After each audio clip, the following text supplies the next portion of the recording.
The Prophet's Migration. Learning Objectives. Assalamu alaikum. Today's lesson is about the migration of the Prophet to Medina. Let's begin. At the start of the Prophet's mission, at the age of 40, he initiated the mission of inviting the Quraysh to embrace Islam and believe in the Almighty Allah and forsake the practice of idolatry.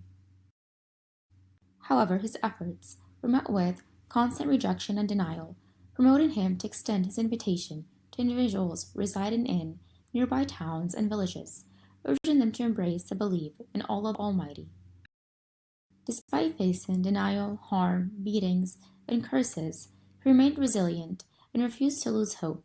In an act of bravery, he decided to interact with the tribes that were making their pilgrimage to the Aqaba area in Mina. 12 individuals arrived from the Ansar community and expressed their commitment to the Prophet for Islam. They vowed to refrain from engaging in sinful acts. This commitment was known as the First Aqaba Pledge.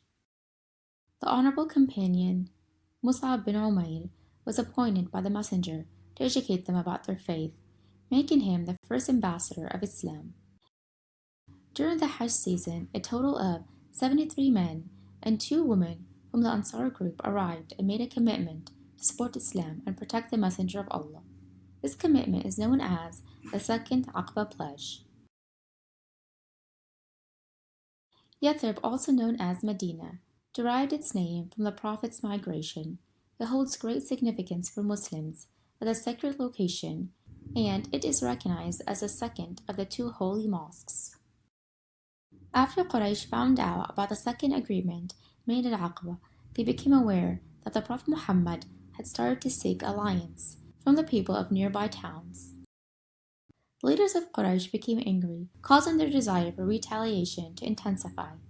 Consequently, they intensified their persecution of the Prophet and his followers. The Messenger of Allah gave permission to his companions to migrate to Medina. They started departing from Mecca in a secret manner, both individually and in small groups. In order to escape the persecution of the disbelievers from the Quraysh, they decided to leave their homes, wealth, and belongings behind and flee with their faith. They were concerned that if the Quraysh found out about their plan, they would be stopped from doing so. Allah Almighty said, "Permission to fight back is hereby granted to those being fought, for they have been wronged, and Allah is truly most capable of helping them prevail." Once the Muslims started migrating, Quraysh perceived a threat to their own safety. They were concerned that the Prophet would join his companions in Medina and they would multiply and become strong. They made a collective decision to plot against the Messenger of Allah and eliminate him using any means possible prior to his departure from Mecca.